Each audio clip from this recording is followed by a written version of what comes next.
reflection here.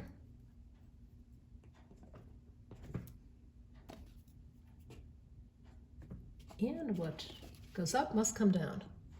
It's always something else down here. It's not necessarily exactly the same, but it's generally, things are generally in the same place. See a little sparkle here, a little sparkle here. There's a little design on here, which I'll be coming back in and picking up.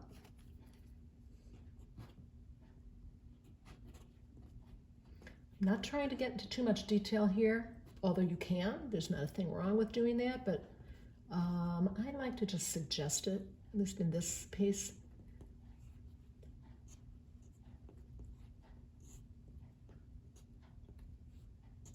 If I can't see it, then I don't want to draw it. If it's sort of hidden, then I feel like it's meant to be hidden. It doesn't need to be seen any more than it's seen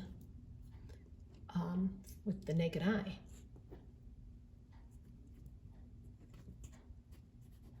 Messed that up a little bit. I'm going to cover that. I just don't like how that looks. Going back in with the dark. That one shows a little bit more than I realized, and I think I can do better. That's more of like a little star. And I can, or a little sunburst, I can indicate that a little bit more. This goes, I can get a little more detailed now. This goes a little darker, and I'm going to add a little bit of the, I see a little bit of red in there, reflecting. So I'm going with this sort of mid-tone red that I used in here.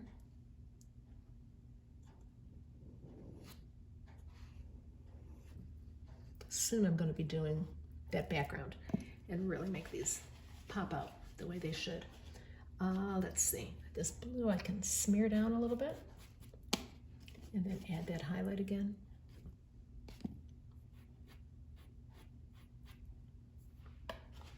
Alrighty, let's see.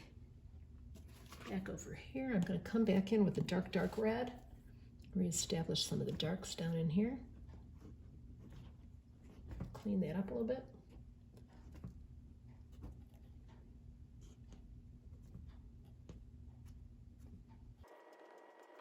I'm going to come back up on top, catch some of these lighter green. And on these colors, khakis, if you're looking for a gold, don't necessarily, there's nothing wrong with it. You could reach for metallic pastels if you have them, but the fun of this project is creating shine and metallic looks with color rather than with metallic pastels. Those are really fun to use, but this is a really terrific challenge and fun to look for colors and values. It's really about the values, what will pop.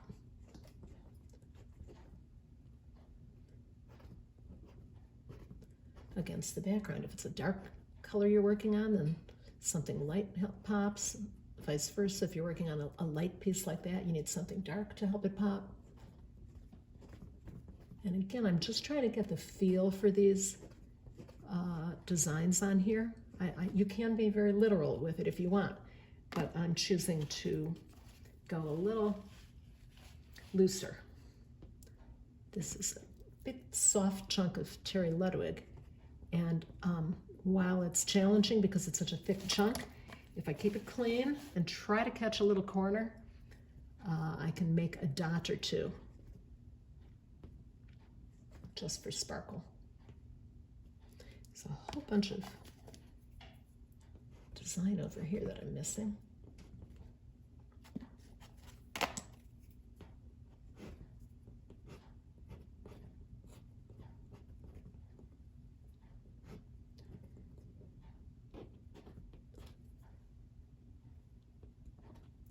little more sparkle on this side.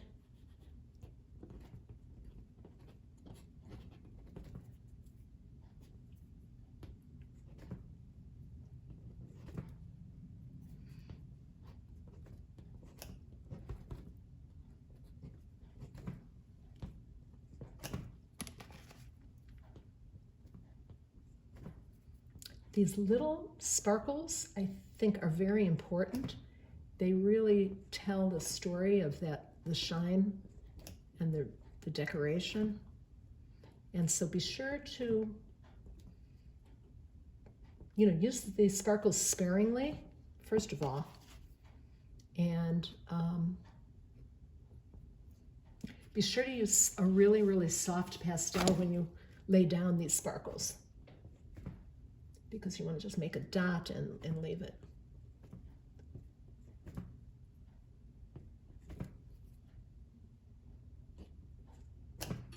This is my shiniest, lightest, or my color that's creating the shine, I should say. Not a shiny color, it's just creating the illusion of shine. That's that light, light yellow, which is looking filthy from my hand. But I'm cleaning it off. I have a paper towel in my hand, and I'm always cleaning them while I am working. What's up here is from me holding my fingertip on the board, and it's why I left that background, so that I have a little bit of leeway with balancing. All right, I'm going to come back in and create a little of this decoration. Pinky on here to stabilize. I'm giving it a little bit of weight, a little push, and then I'm lightening up as I come down. And I'm going with the arc of the ornament. Whoops, came up a little too high.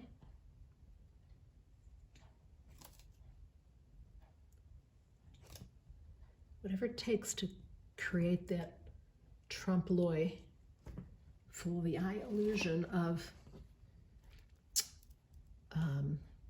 mass. This goes darker. This is a wonderful experiment here with values. This same color on the light reads as it looks to the eye. As soon as I put it on something darker, look at the difference. It appears so much darker. It looks like it's at least one value darker. So I'm going to go for something that is actually darker. Okay, I chose this definitely darker value of red violet. So let's come back over that. Oopsie, heavy touch and soft pastel.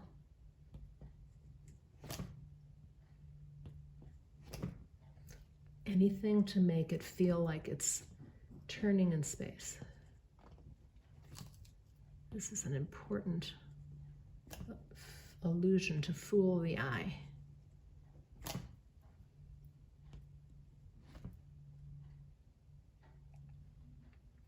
And then I see these little dots. Oops. As it moves into the light, I'm switching back to the lighter one.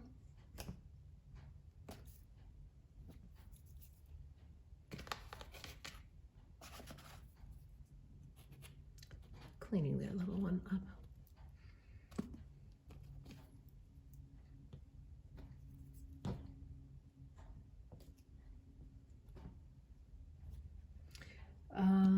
And then there's a line here, using a sharp corner.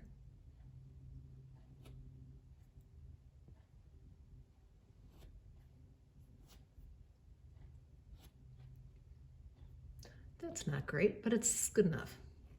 I'm not going to fuss and go back over it, that's for sure.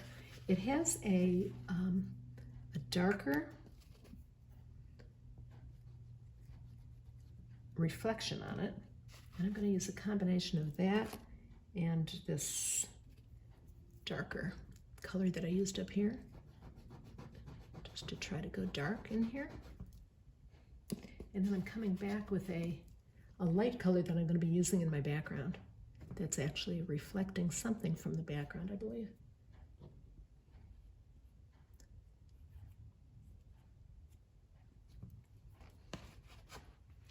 And I can't forget down below on the light side with the lighter red violet. And I'm looking at it to see what is happening in the mirror image. It may not be, it may look very different than what's going on up above. And I'm not seeing any of the reflection from above. Alrighty.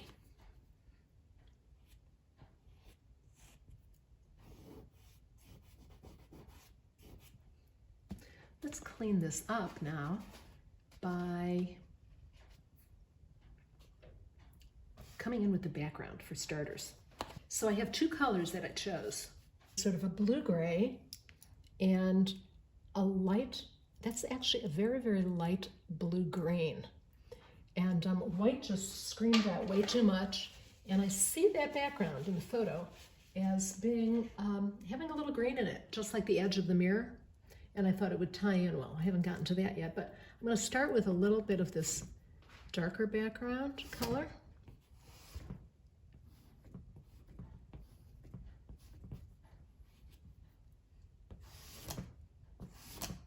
This is a real soft, nice pastel.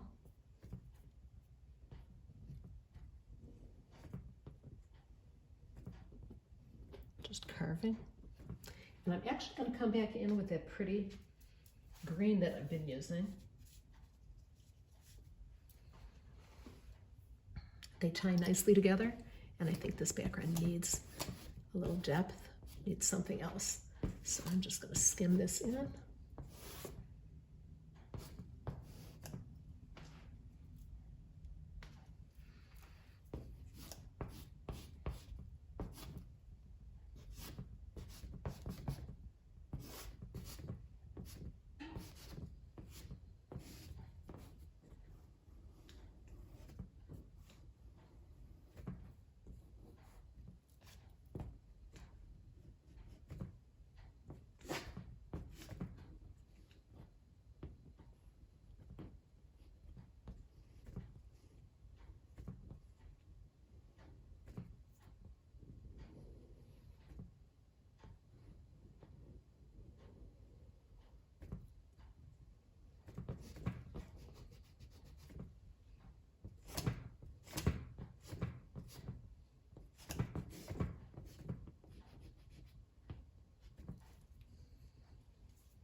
Never fret about these things. You can always come back in and recreate an edge.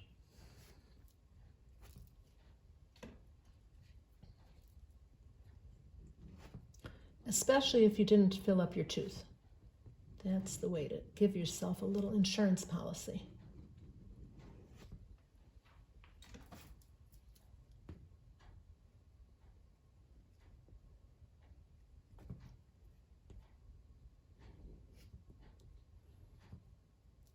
Now this goes a little bit lighter in here, and I think I'm gonna, oh, that's too light. I'm gonna start with this, and then add this.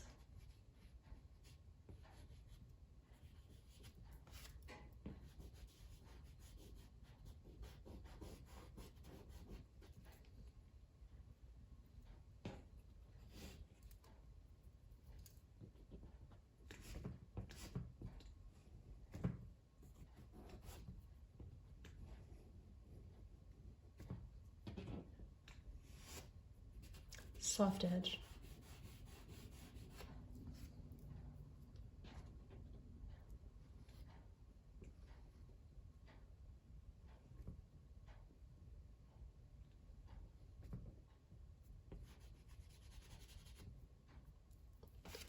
This requires a very clean finger, which I don't have right now.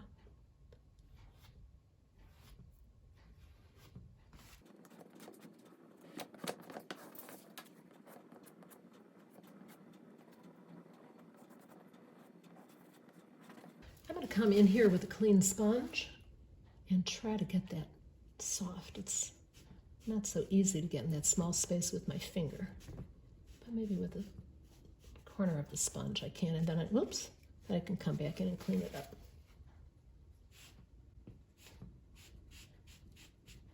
I just need to get a tone in here so I can come back in with the lighter mirror.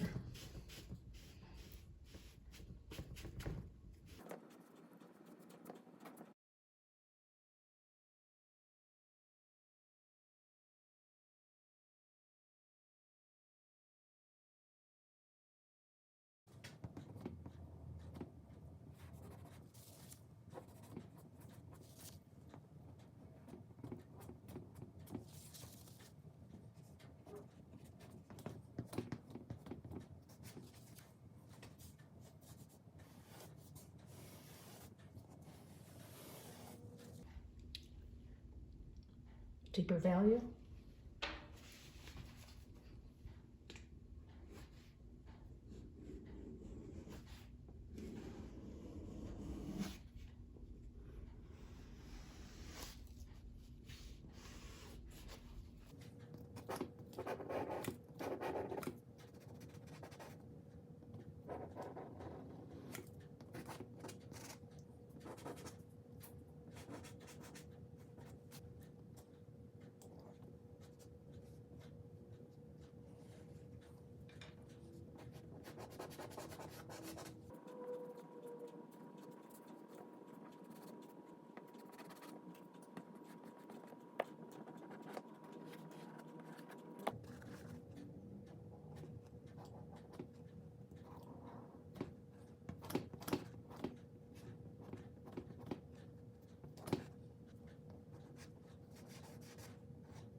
So there you go. I think I'm just about done. I went back in and put a little bit of color in the background and varied it a little bit because it needed something. I needed to carry some of the color around. I did a little faux wood grain. I didn't want to get too much into it because it's not about the grain, but I wanted to indicate a little bit. And I also didn't want it to go too warm, so I kept it just very subtle. I was sure to get a dark shadow underneath the glass tray and try to play with those reflections on that beveled edge and reestablish a couple of the highlights in here, made sure these edges are sharp and these edges are soft. And I see I can blur that a little bit more. And I think that's it. I think I'm going to just leave it and let it simmer for a little while before I decide if it needs anything else, but I think I'm done. So anyway, I hope you enjoyed this reflective painting, and I'm wishing you all the happiest of holidays and a wonderful new year filled with good reflections to look back on. Take care, be safe, and see you in January for the next video. Thanks for watching. Bye-bye.